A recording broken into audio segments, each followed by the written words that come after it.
For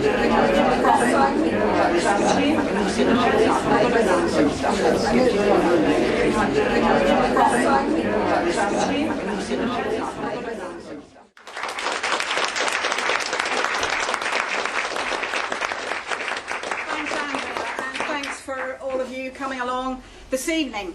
I'm going to start with the suffragette film. I was lucky enough to go along and see it last week, and it's really put the fight for women's rights in the headlines, hasn't it? It's in the magazines, it's in newspapers, everywhere. And I think what's interesting about it is seems that the longer ago struggle happened, the more it gets embraced by everybody, doesn't it? Those lovely women who fought the police, who put rocks through the windows of cabinet ministers. They're heroic, they broke the law. And the terrible conditions of those poor working women. You know, low pay, dangerous conditions, sexist bullying bosses. What a terrible life they had then. But of course it's 100 years ago. So it's everybody's thing. It's the downtown effect, isn't it? That a few costumes. It's long enough ago that nobody gets too worked up about the fact that they did break the law and that they did have to challenge sexism in every area of life. And even the very institution which didn't want women to have the vote, which fought tooth and nail for women not to have the vote, is getting in on this as well this week. And there's going to be a suffragette soiree in the House of Commons, and it's a mere snip at £97. And Maud, the East London laundry worker, who's the star of the movie, she could have feasted on such delicacies as lemon balm infused prawns and crayfish with a fine cut vegetable, chive Russian salad served with pickled Szechuan cucumber ribbons. Now, in case you're getting a bit worried that perhaps the struggle of women for the vote is getting trivialised, The Guardian gave us the feature on fashion, suffragette fashion. Why the suffragettes had to try and look dainty so they wouldn't be too threatening, that people wouldn't think they were too scary.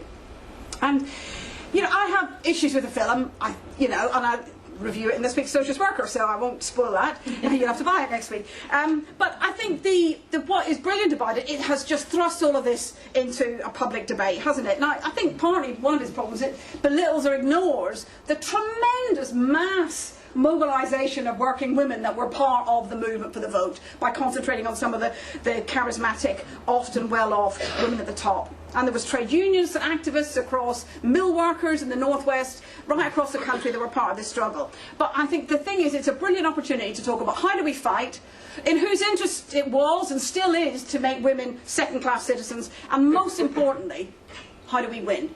How do we change things? I mean, I'm sure that's all why you might be interested in coming along to a meeting like this or reading books about women's liberation, against sexism and all this, because you want to change it, don't you? There must be something better than this that we can have in society. And I think these debates about women's liberation because of the movie come just weeks after a magnificent victory by a socialist, Jeremy Corbyn, to become leader of the Labour Party. It really feels like, wow, something's going on here, doesn't it? And I think it's probably been a boost for all of us who are against austerity, against demonising of refugees and migrants, and actually against war, because they're talking about a new war, aren't they, at the moment. And, you know, there were some commentators when Jeremy Corbyn got elected that said it should have been a woman. It's time for a woman to lead the Labour Party. Now, I think there should be more women leading in all political parties, in the trade unions, all institutions across society. The higher you go in every part of society, the fewer women that you see. But really, it's a bit rich, isn't it, for some of the media? You know, the Tories, they have more millionaires than women in their cabinet. And actually, let's be fair, you know, Jeremy Corbyn had more women than men for the first time in any shadow or actual cabinet. But would we really have been better off with Liz Kendall or Yvette Cooper as leader? Just because they're women? The people who want cuts? People that are actually going to vote for a war, in Liz Kendall's case? Is it really the case that we would be better off with one of them? I don't think so. And I think these sorts of questions about gender, about class, about politics, go to the heart, really, of any discussion about how do we fight for women's liberation. And one of the big sort of debates and arguments that I go through in the book is you cannot just look at society through the lens, through the prism of gender. It isn't enough. It doesn't give you the answers you need. It can be where you begin, but it can't be where you end. And, you know, when we talk about fighting for women's equality, I want that. But actually, I want more than that. Because equal to whom? Who are you going to be equal to? Fighting for equality to, you know, some of the richest men in society, or fighting for equality for some of the low-paid people on the minimum wage? You know, there is such a big divide in society across men and women that actually we have to go further than that. And it does matter which women. Are we just fighting to have more Theresa Mays in charge? Well, no, thank you.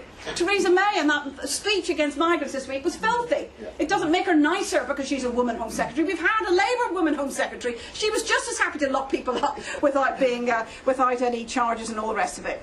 And I think that when we look at it, I think we have to say that it's these sorts of questions, really, they're about oppression, they're about exploitation, they're about the system, and they're about where does women's oppression come from. And that's why I wrote the book. Because women's inequality is still a reality today across the world, in Britain and across the world. Whether you look at poverty, whether you look at literacy rates, education, sexual commodification, sexual violence, domestic violence, on every front, women are second-class citizens in society. 50% of the population we are worldwide, and yet collectively we own 1% of the world's wealth. So there is still a lot to fight for. Never listen to those ones, and I quote some of them in the book who say women have got it all now, you know, or maybe women have got too much. Maybe it's the men that have to worry now. We hear from some. But you see, what I go through and what I think part of tonight's meeting should be is there's always been debate and argument and polemic about how do we address these questions. Whether it's Clara Zetkin, a great revolutionary in the late 19th century, or whether it's the activists of the 1970s, 60s and 70s in America or in Britain, which have got brilliant debates and discussion about how do you fight for liberation. And I think more recently, I mean in the 90s, I mean if you look at the bookstore at the back, you'll see a whole raft of books that came out over the last 10 years or so. One thing is, you know, a bit galling about them. Most of them have got pink covers. I want to pay tribute to Yuri Prasad, my friend and comrade who designed this book with no pink in the cover.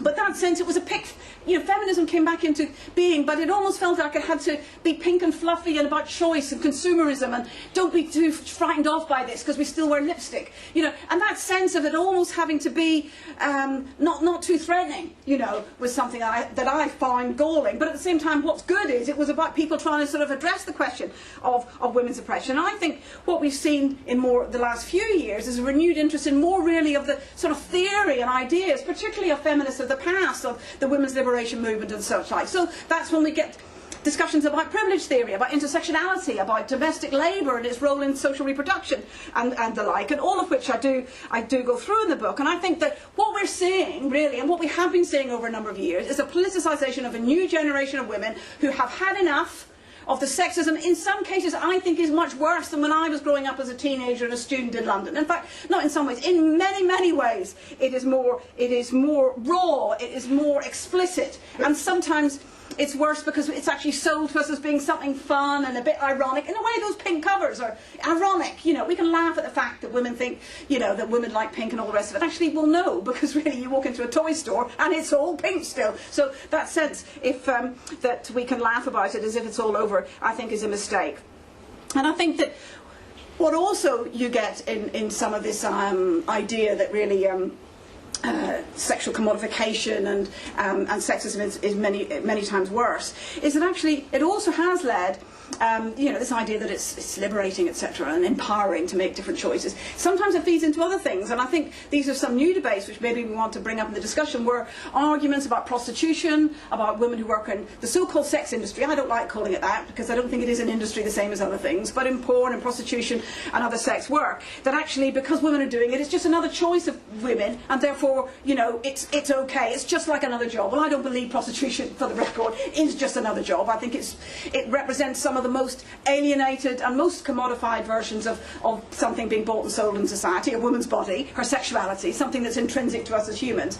And I think in a socialist society this wouldn't exist. I think you can have that position while not criticising the women who do the work. But I think these are all questions that come out of what is a culture, if you like, where women's bodies in particular are so sexualised that everything becomes reflects, if you like, some of the things of the sex industry that actually some years ago would have been seen as utterly separate from popular culture, which are now just so imbued and so part of everything that sometimes it feels like it's always been that way. But I think the explosion of an interest in women's liberation and feminist groups on campuses and everything else is just fantastic. I mean, there's a feminist conference, we'll get an announcement about it later in London, which will have over 1,000 women, which has been, you know, there's been several of these, and it's absolutely brilliant. And I tell you what, I really get sickened, particularly by these high-profile women who say, oh, oh, I'm not a feminist, I'm not one of those feminists, you know.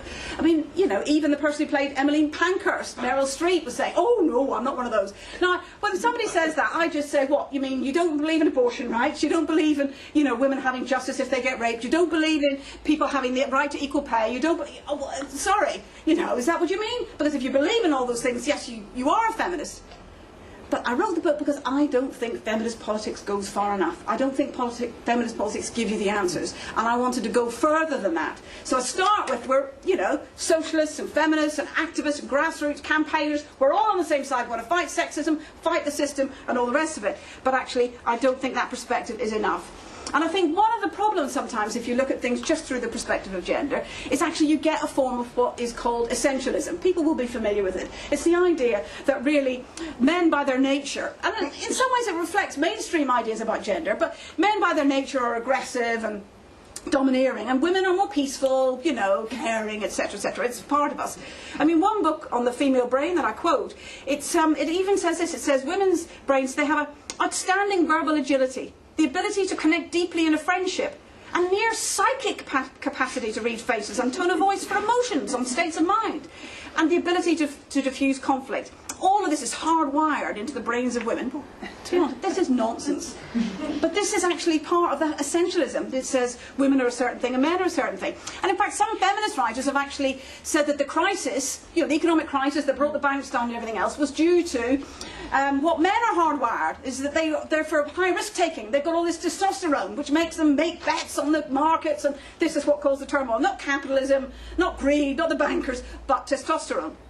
And, you know, you even got Christine Lagarde, you know, the woman who leads the IMF, saying that if it had been not Lehman Brothers, which was one of the big banks that went down, if it had been Lehman Sisters, things would have been very different. Go tell it to the Greek women who are giving up their babies to orphanages because they can no longer afford to look after them because of the cuts and austerity imposed by, oh, Christine Lagarde. And, oh, by the way, another woman, Angela Merkel. So the idea that there's something natural and caring and sharing about these women is not the first thing that would come to my mind to describe them, would it you? And so I think we have to go beyond that. And what I argue in the book is really, if you use Marxism to look at and understand oppression, you can begin to understand these contradictions. That there isn't a natural solidarity across the gender of women, regardless of their income and position in society. Far from it.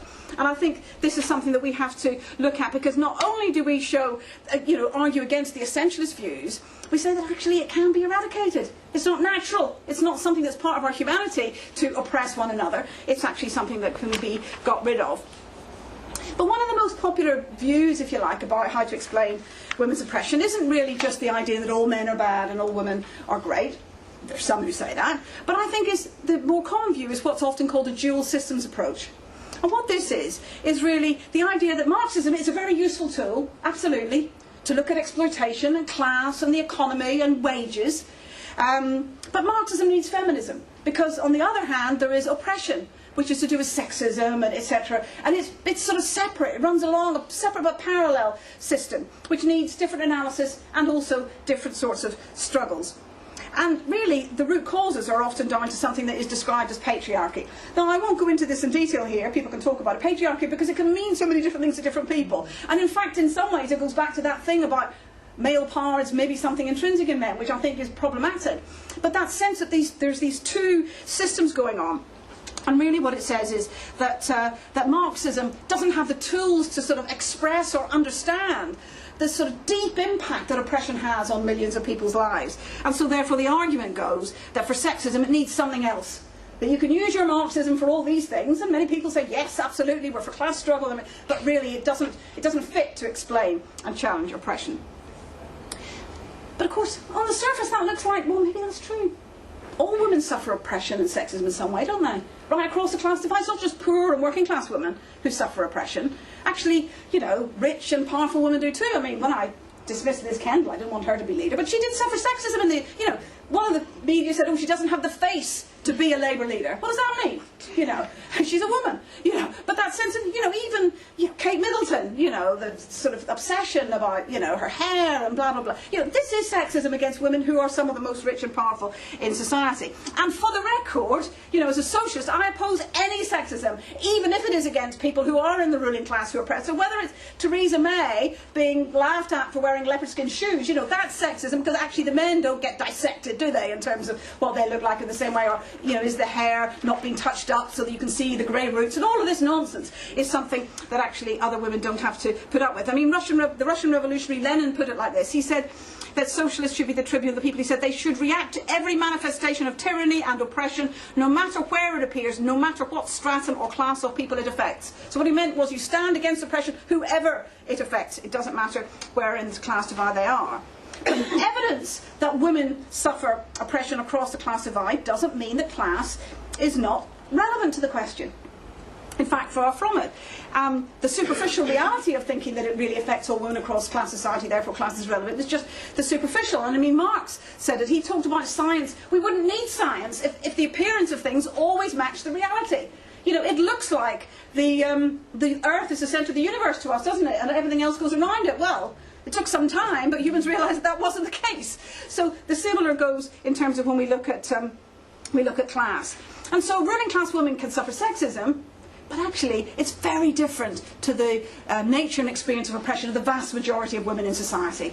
And not only that, their very position in society rests on the divisions in society, rests on the oppression of ordinary women. Many of them are, when you look at the jobs that some high-flying women do, they're only able to do it because working class and poor women, sometimes from across the world, giving up their own families, come and do the domestic labour that other women have to do. Working class women make it possible for those women to be in that position.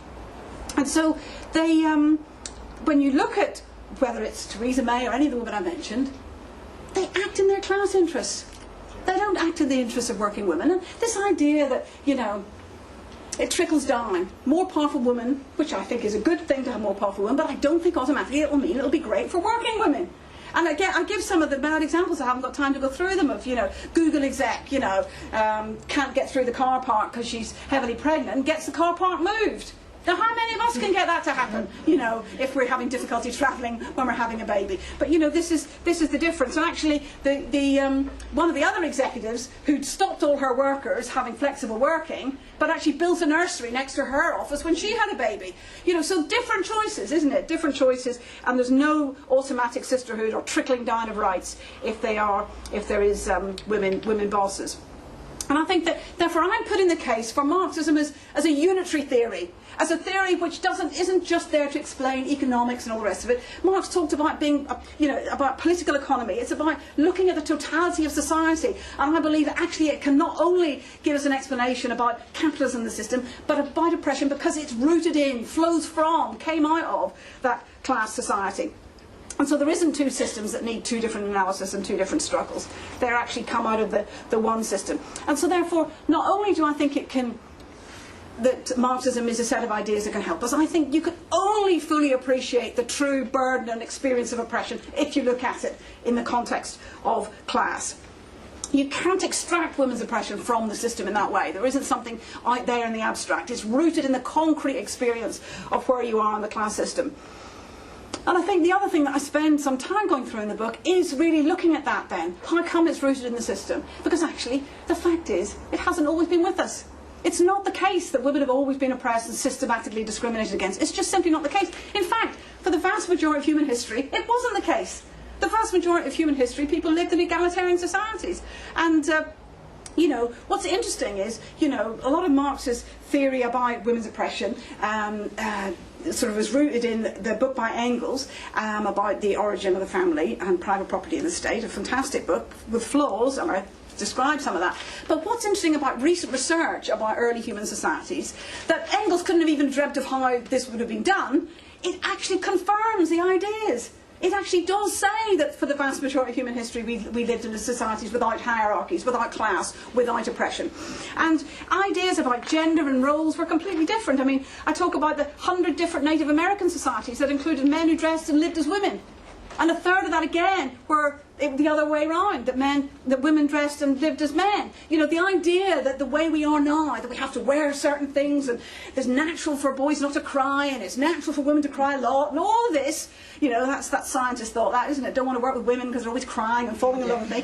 Why anybody would fall in love with a sexist pig like him, we don't know. But that sense of that these are natural things for us, or something, that actually there's no evidence for the vast majority of when humans have been on this earth that these have been the case.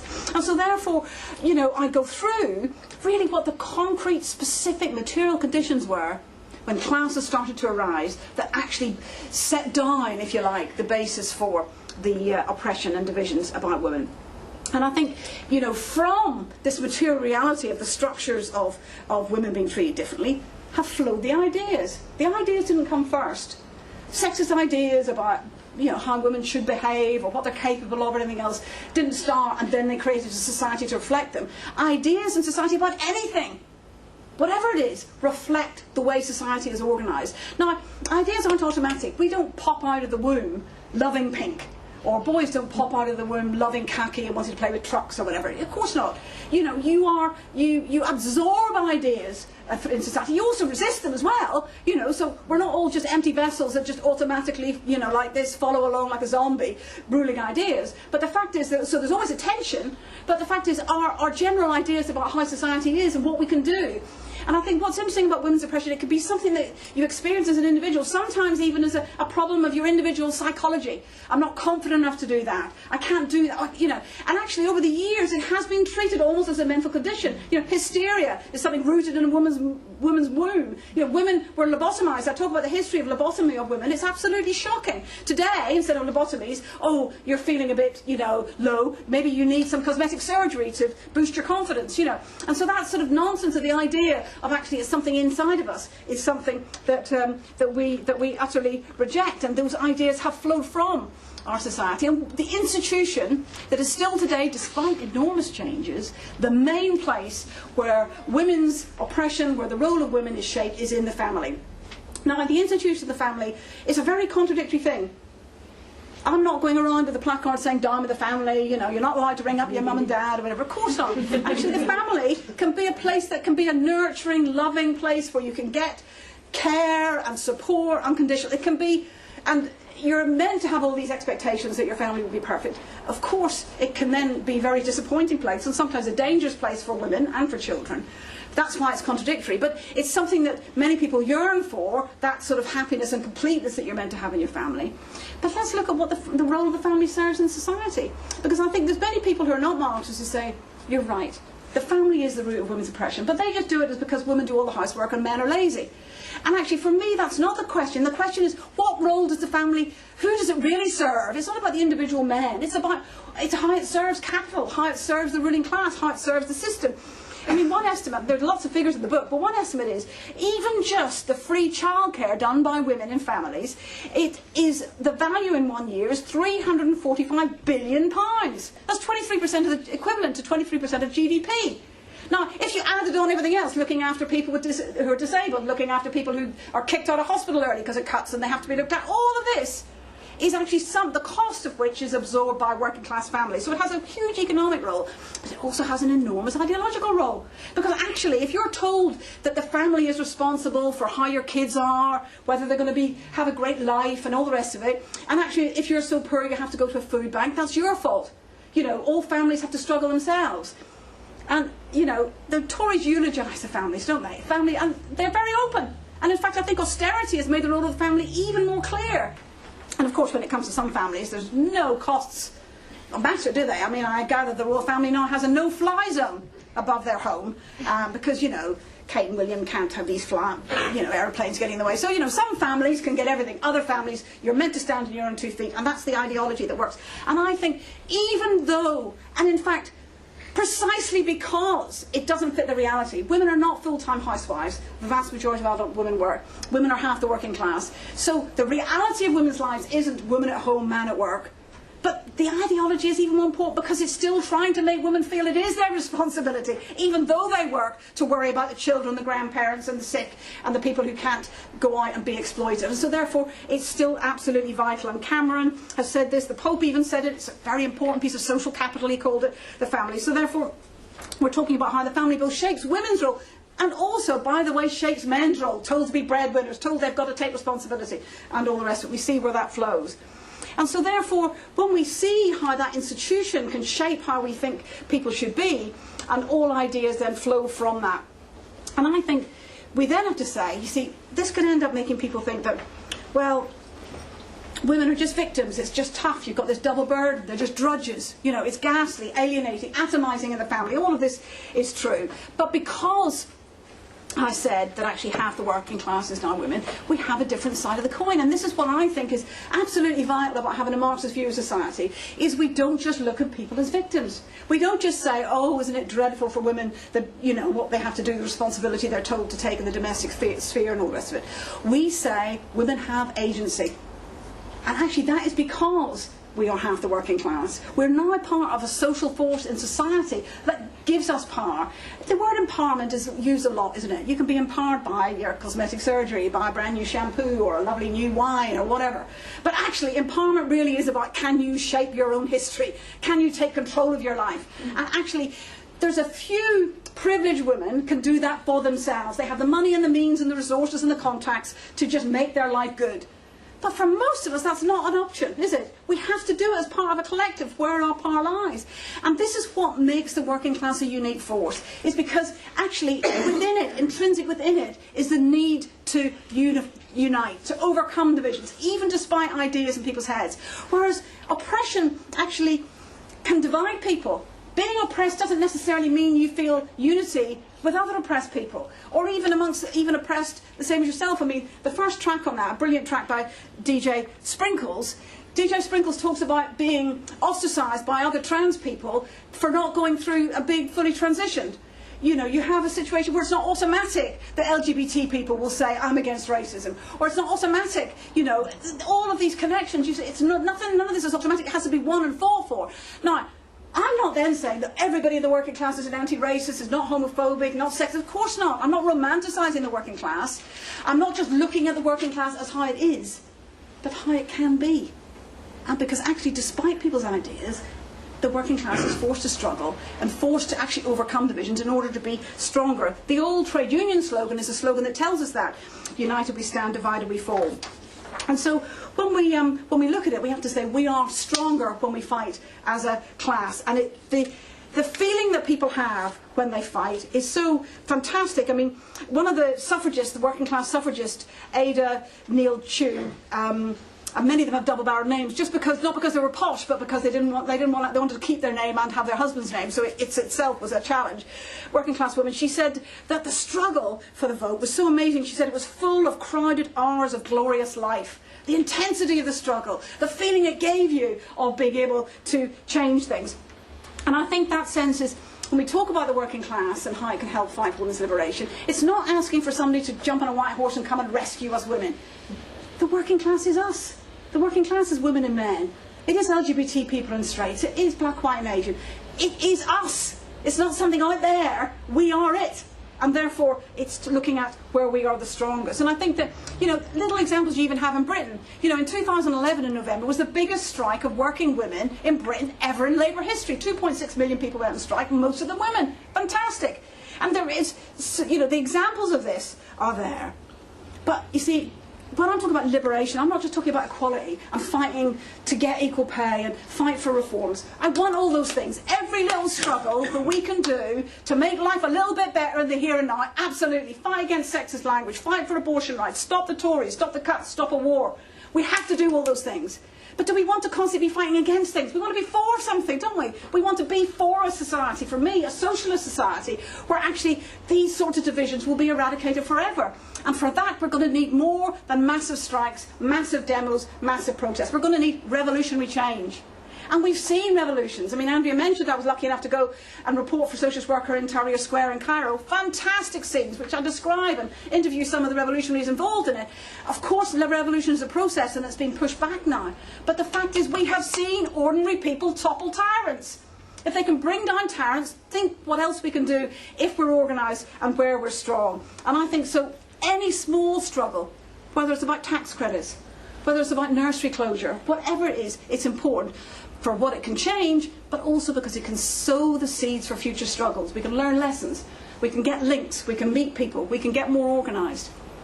And when you look at it, we have not gained anything without struggle, without that sort of struggle. The vote, maternity leave, you name it, nothing was got through struggle. The ruling class don't sit around and go, oh, let's do the right thing. Let's give those poor people a little bit extra pay. I tell you what, it's terrible all these women dying, having illegal abortions. We must let it make it. Of course not. They've had to have the things taken from their tight grip, haven't they? Every single thing we've won with a fight. And so I'll end here, because a book doesn't do that. A book doesn't change the world. A book doesn't make a revolution. A book doesn't actually bring socialism. All I hope is this book will help feed in to the ideas and debate that will arm us better for the struggles that will change the world.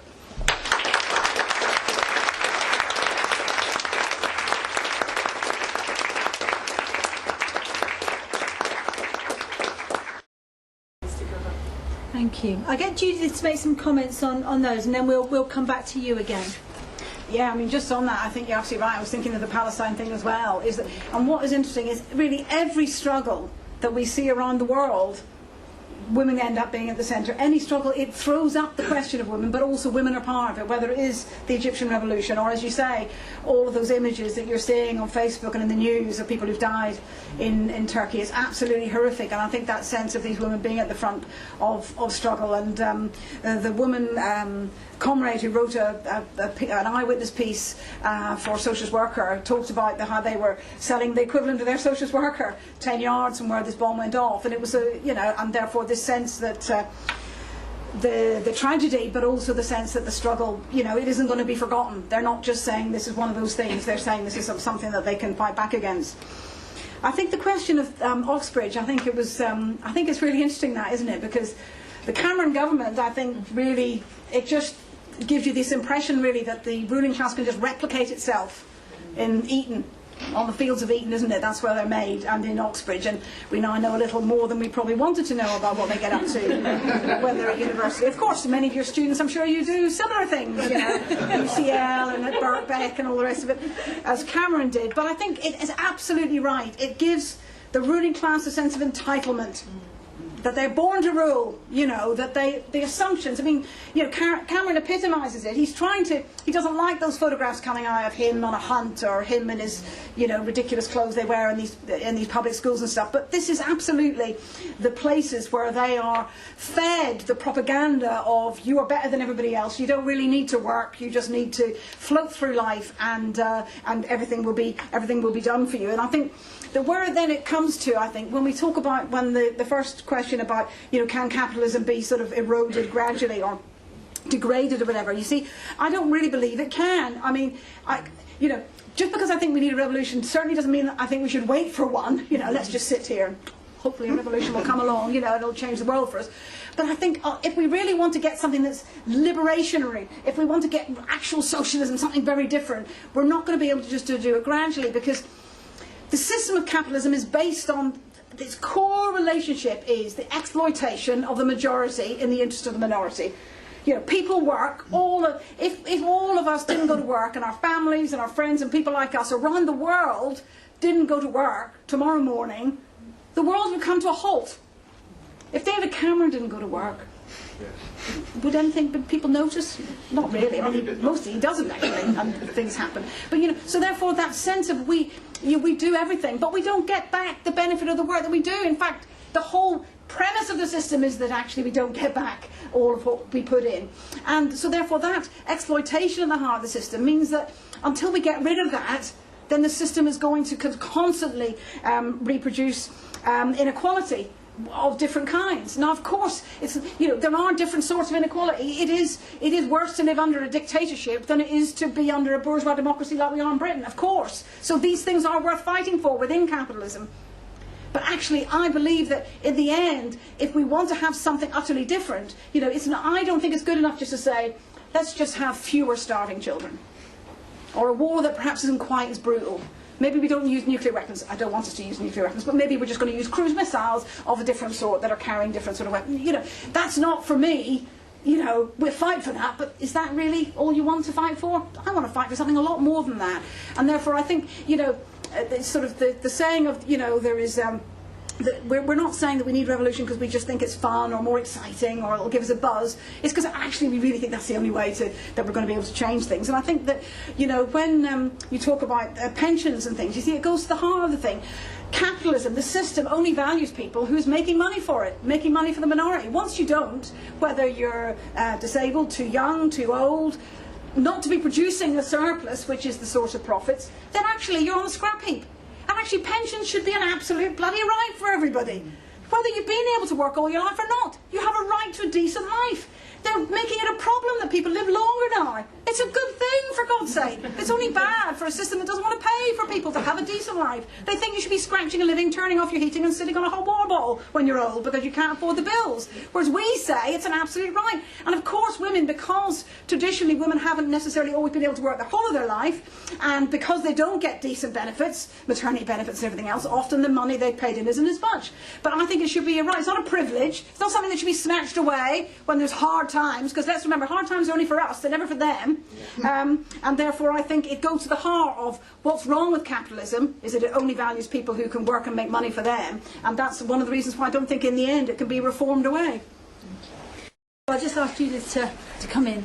Well, just on that last point about the climate, you see, I think what's happening to the climate and the environment is another piece of evidence, if you like, that the system can't be reformed away. Because again, because the system is based on profit, where they even turn the problem of pollution into something to make money, you know, carbon transfers, and the whole sense of, oh, here's another way that we can make money, and if it doesn't make money, well, we don't want to do it. You know, the whole idea that you could have energy that doesn't need to be polluting, that can be environmentally friendly, that can be something that can actually benefit people. They don't want to look into it because if it doesn't make money. So therefore I think absolutely it goes to the heart of why the system has to be got rid of, you know, with absolutely a system run in an utterly different way, which will produce different values about how it can run. And I think absolutely no longer, you know, capitalism actually threatens the very future of our planet, doesn't it, of humanity, that where all of these debates could become academic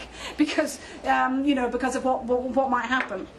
I mean, just on the point before that about prostitution, when I said that it's just not just another job, and I think that, you see, people talk about choices, and you know, if a woman chooses this, that's her right and everything else, and I think, you know, people absolutely have made their own choices, and the point is, I think we have to look at in what context do people make choices, how much choice do they actually have, and you know, why is it that no member of the royal family, you know, ever really is standing on King's Cross selling their body? You know, this isn't something that you do because you think it's belle de jour or that it's a wonderful lifestyle or something like that. Actually, for many, many women, not every single one, but for many, many women, if they had another choice, they would do it. But actually, in a world that actually makes it very difficult, particularly if you've got children, particularly if you haven't got any money behind you to have a deposit for a place to live, or you know, all the things that are meant to be what everybody has in capitalist society in Britain, actually you can be forced to do that. And I think that, you know, when we talk about, Marx talks about alienation, about how capitalism alienates us from each other, you know, from our humanity, from our very selves. It also ends up making our sexuality as something that is alien to us. It's something that we sort of compete about it. We read magazines to see, are we okay, are we doing it right, are we not? And the ghastly way that it then turns into a currency. And actually women are taught that it is probably their most powerful, valuable currency. How you look. You know, you're taught how you look is how you can get a job, how you can get a relationship, how you can get friends, how you can get promotion. You know, I mean, there's even, you know, in some of the banks in the city, you're told you have to wear matching lipstick, you have to wear a certain height of heels, you know. So therefore, women are taught that this is something that, you know, that they can use in society. And I think that is the ultimate, isn't it, of the idea that our bodies have become something that is, you know, has a price tag on it. And so therefore that isn't to say that I'm against women who work as prostitutes, not at all. I think they should be given more rights, they should be safe. The police are the ones are not going to protect them, they're the ones who harass them and arrest them and fine them and make them have to earn money to pay the fines. But I think ultimately, you see, my vision of a social society ultimately would be nothing gets bought and sold. you know, the food, your clothes on your back, where you live. None of this would be only got if you've got the money. It would be according to need, ultimately. And actually, if I don't believe that we're going to be buying and selling tins of baked beans, or probably much more interesting things in socialism, then I really don't believe that women will be selling their bodies. And I don't, you know, I think people would look back on this society and say, what, there was newspapers that people bought because it had a woman who didn't have a top on, or that there's films that are made about this, or that there's people who are selling their body for anything, you know, for money, or to... they will be looked on as be so gross, so bizarre, that it'll be hard for people to take in, I believe. And so I think it's, you know, I think it's wrong to say it's just like another job, because I think it reflects women's oppression. You know, the fact the vast majority of women who work as prostitutes, or people who work as prostitutes, are women, that actually tells you something. It isn't just some, you know, thing that people choose. There's lots more to say, and there's more in the book, but that's just for the moment. You talked about class and race, and I think, you see, I think it's very interesting that particularly around the women's liberation movement in the 60s and 70s, and more recently, the idea that actually some of the demands and struggles that women had that actually were different. For instance, abortion rights. Actually, in the 60s and 70s, around issues of abortion rights, many black women in Britain were saying, well, hang on a minute, some women are actually forcibly sterilised sometimes, and in fact in America in the 60s, you know, many women were actually sterilised secretly when they went in for other operations in order for them not to reproduce, because they didn't want more, a bigger black population. And so therefore black women argued it's not enough just to say fight for abortion rights. Actually, some of us are fighting for the right to have children, for the right to be able to, and so therefore we talk about a woman's right to choose. That flowed from the input of black women saying that actually we are being given contraception, long-term contraception, when actually we, you know, and so therefore there, I think very much it's there. And actually also what's interesting is about arguments about the family, because again in the 60s, when, you know, many women getting involved in the women's liberation movement were sort of shedding the idea of, I'm not going to be a wife and a mother and a housewife, I don't want a family and all the rest of it. But actually, you know, for many black women were saying, actually, we won the right to have a family. When black people were slaves in America, we were told we couldn't have our children, we couldn't have a husband, we couldn't have a family. We fought for the right to have a family. We don't necessarily want to throw it away in the same way. So there's different experiences led to different arguments. And so I think that actually, when you know, when in the book we look at the idea of what Marxism can sort of give us this view in the world as a totality, it is to say that actually oppression is something that divides us, but the sense of understanding that they both flow from the same system. They don't come from different places. This is why I think sort of the ideas of intersectionality can't give us a full answer. It talks about how, you know, racism and sexism can combine in a way separately. So therefore, for instance, black women's sexuality within pornography, etc., is a certain thing. You know, black women are seen as more dangerous sexually, etc. There's horrible caricatures and racist stereotypes of black women in society, and so therefore there is something different going on. It's not just an additive thing that you're oppressed because you're black and a little bit extra because you're a woman, a little bit extra because, you know, it actually gives something unique, but it doesn't come from different places and intersect just in the individual. It's rooted in one thing, it's rooted in the system. And so ultimately the way to get rid of, you know, to challenge sexism, to challenge racism, is to be looking at that root system from which those things flow. And that's why I think the power of the ability to unite is something very important, and not to see that everybody's got a separate struggle, which, to be honest, you know, over the past 20, 30 years or something, there has been an idea that identity is so important that really, you know, that each person has to fight for their own identity, and that fragments the movement. It actually undermines, you know, the ability of us to fight where we're strongest. If you've not been to a Bookmarks event before, Bookmarks is a bookshop that's just around the corner in Bloomsbury. We're just about 5 or 10 minutes away from here, and we have regular author events. They're normally in the shop. Most of you should have one of these on your seats, which is the upcoming meetings that we've got coming up. So next week we've got a meeting on Monday with Michael Rosen, who's done a book of poetry for adults this time. You know, lots of you may know him for some of his kids' books, but this is an adult book of poetry. And then the week after that, we've got in November we've got a meeting on Clara Zetkin, which is something that Judith mentioned, and there's another meeting coming up then with John Newsinger on Them and Us, on fighting the class war in 1910 to 1939. So we have regular events. Please have a look at our website, follow us on social media and all the usual stuff as well. So I'm going to ask Judith to come and sum up now, and then the bookstall will stay here for a little bit at the end, and hopefully we can, some of us can get together and have a chat afterwards as well. Thank you very, very much for coming along tonight. Thank you. Thanks very much. That was a great discussion, and so many things raised. And if I don't come back on your thing, definitely come and talk to me afterwards. I mean, one of the themes is, how do people change? How do we change the world? How do things become different? Because one of the things that the system definitely does, and people have pointed to it, is makes us think this is normal. It makes us think all we can do is the drudgery of Monday to Friday, or they really would like it Monday to Saturday, Monday to Sunday, whatever. And then maybe you're allowed to sort of get a bit drunk, or, sort of have a bit of a hangover the next day and get your shopping in for the next week and worry about your bills. And then another week starts. This is what they want you to be, like a little rat in a wheel, don't they? And not think about the bigger things, not think about, and really ordinary people aren't meant to think about art and culture and music and beauty, and not even have a holiday. These are things that are, maybe you'll get if you're lucky, but that sense of how it wants to crush us into feeling like we're just little cogs. And I think that when you raise about being called resources, it's just, that's absolutely what we are. We're not humans to the ruling class. We're just bits of things that can produce profit for them.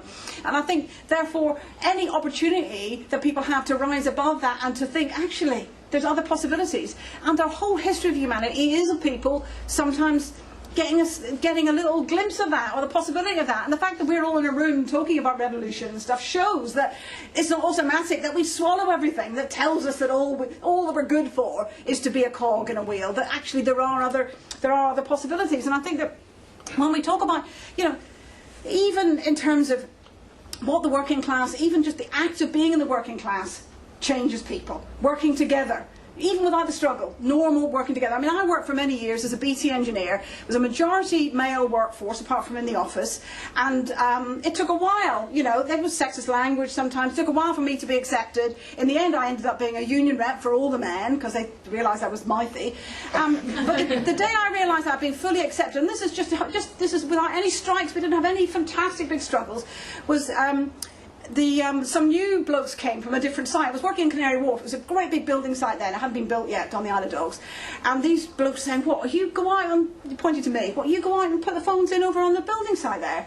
I'm going, "Oh, yeah." And the other guys that I work with beside me. And they go, "Well, what about all that bad language?" And it was quick as a flash, without missing a beat, one of my workmates went, "Oh no, the builders are getting used to Judith swearing." So that sense of, suddenly I was like, oh wow, he was defending me. That was his way of saying, no, she's one of us. But that sort of sense, even just having a workplace that became not all male, and then there was another woman engineer came and whatever.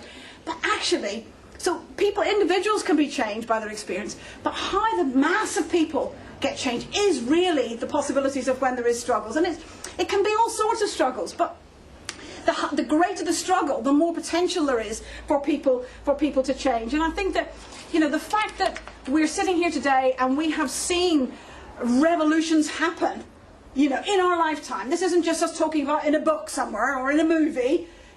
We've seen revolutions happen, and they're still carrying on. Now, revolution is not an event. It's not like we're all going to jump on the barricades with our, balaclavas on and take power. They're processes, huge social upheavals involving millions of people that can take place over years of struggle. And actually, at the moment, the revolutions in the Middle East have been pushed back. The counter-revolution, the army, the military, the regimes are going back. I dedicate the book to a revolutionary socialist, Mahinur el-Masri, who is at the moment serving time in an Egyptian jail for the revolutionary activity she's taken place. So she's paying a price for the struggle, but the process carries on. It's not over. And I think that sense of how revolutionary change can make it different for people, how struggle can, I think people are right, that people blossom with the possibility of controlling their own life, of stopping being a cog. I mean, in Tahrir Square, ordinary people in there, initially thousands and then tens of thousands and ultimately millions, but when the square was taken over, everything was organised by ordinary people. Food, water, mobile phones being charged up, sweeping the square. You could have eaten off the square and anybody who's been to Cairo before that would know that is not something he would have done in the past. But it was, you know, and therefore camps started off with a bit of tarpaulin, bit by bit people brought more blankets. Political expression started off with somebody standing on a bit of a wall in the middle bit. Then somebody bring a step ladder so somebody could stand there. By the end of it, huge great stages with sheets hanging off the walls so people could project Al Jazeera to show that there were people around the world were watching them, because Mubarak had cut off the internet so nobody knew whether anybody was watching their revolution. The sense of self-organisation was amazing, and I think absolutely right. The very people that our ruling class both demonises and patronises Muslims, as well as saying, particularly that Muslim women have no agency. You know, and in fact it is absolutely tragic that some feminists say this as well, is that actually there women were at the centre of it, wearing a hijab, niqab, or wearing no head covering at all together with one purpose, and that was fighting back against Mubarak. And this was in a society where sexual harassment is entrenched. And actually there was no harassment during the period of the 18 days in that square. People were there, I was there at any time, hours of the night and day on my own, but actually lots and lots of people there. I remember asking some young women, some young women came to me and said, "Are you not scared here on your own?" And I said, no, I'm not. It feels amazing. And I said, "Are you not? What age are you?" "Oh, we're 16. Well, are you not scared?" And they said, "No, Tahrir is the safest place in Egypt tonight." And that sense of it. Now, of course, what happened after the 18 days and Mubarak was brought down, the system, the regime behind, you know, the state wasn't broken, so it was able to come back. And one of the ways it came back was to attack the women. Was to attack the women in the street, was to bring back, the thugs went in and actually sexually harassed women on International Women's Day only days after Mubarak had fallen. It became a way to break the movement. Why? Why have women been the victim of this in Egypt and other places? It's precisely because the unity of the class is so dangerous to those in power. They wanted to break it. They wanted to scare women off. Actually, in every place it hasn't happened. In Yemen, Saleh said, "Oh, it's not Islamic for women to march." What happened? The biggest marches of women happened as a result of that. Whenever a woman that became known as the blue brow woman, just because the army treated her so badly that her abaya blew up and she was being thumped by them, it was a way of trying to say, women, you're not safe in the street. It actually provoked the biggest demonstration of women in Cairo in the days that followed. So actually that sense of, you know, the ruling class understands the danger of unity and the power that women have when they're part of a revolution. So we believe that revolutions cannot be victorious if women are not at the centre of it, but they actually come forward. And I think that when people talk about today, you see, and what the possibilities are for socialism, I think we have to look a little bit about what we would think it should be like. Because even in a society of capitalism, where greed is rewarded, you know, where people who work the hardest seem to get the least, you still see people acting in solidarity in their normal day-to-day lives, don't you? People who look after somebody in the street that can't get out to the shop, somebody who will care. The most charity donations given to charity are from the poorest people in society, from working class people. You know, the rich, when they give it, it doesn't touch them at all, does it? Because they'll get tax relief, etc. But that sense that even in a society that actually celebrates and encourages greed, people act against it. Think in a society that celebrates cooperation, that encourages people to have solidarity, everybody. Think how much more that will be possible and to be expressed. And I think that's the idea of what society could be like, I think, is something we need to come back to. Because socialism, it's not a difficult thing, it's not complicated. I mean, compared to the chaos that capitalism is, it's a very straightforward thing. And the interesting thing is, today, there is no need for anybody to go without. There's no need for anybody not to have a home. There's no need for hundreds and hundreds of thousands of Syrians to be living in camps. There is no need for people to be staying in Calais in the new jungle of the jungle. They can be here, they could be housed all across Europe. Everybody across the globe could be looked after, have clean water, shelter, because actually the system can produce enough for everybody. And it can produce enough for generations to come. We're taught that's not true, but it's only because of the way the system is organised that actually people go without. And I think that sense that actually there is enough for everyone is actually, that is the possibility for real liberation. That there doesn't need to be competition, there doesn't need to be the dog eat dog that we're taught to believe is actually basically human. It's not at all. It's something that we're taught to, that we have to do to survive. And when people start to make real choices, what sort of choices would they make? It would also be about living. I think people are right. Some people might want to look after their own biological children. Some people might like to be a part of helping look after children, but not all the time. People may not want... But homes are even built to make us think the only way to live is to live in nuclear families. The size of them, you know, it's hard to live collectively. collectively, you know, and it's hard to challenge this, so the physical structures could be different. But also, if you think, you know, if you went to the factories, there's some trade unionists who are defending crews, you know, having Trident renewed because they think it will protect their jobs.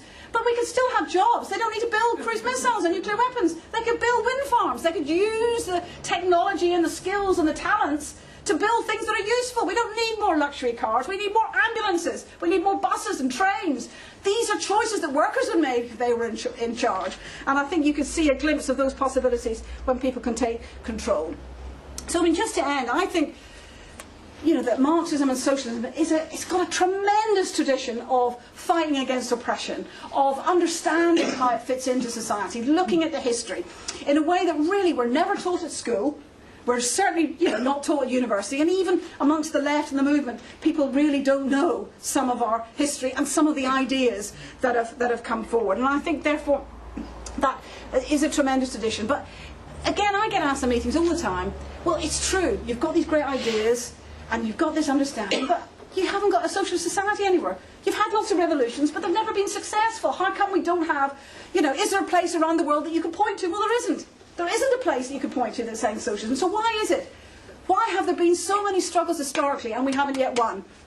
And the reason, I think, is because we're not as organised as the ruling classes. When we talked about Eton and the colleges and the gentlemen's clubs and everything else, the ruling class is organised, and I believe we have to be organised as well. And, you know, I'm also a member of the Socialist Workers' Party, obviously editing Socialist Worker. And I think, you know, to be honest, you know, becoming part of a socialist organisation is part of that. It's a vital ingredient of victory and struggles, is having some people who have learned lessons of the past and say, no, we've got to do this, we've got to unite. No, don't say you want more pay than the immigrants who've come here, who you're being told are undermining your pay. Let's fight for everybody's pay to come up, for instance. You know, the arguments of unity, the arguments about the way forward, the lessons of the past is what I believe is the role of revolutionary socialists and revolutionary socialist organisation.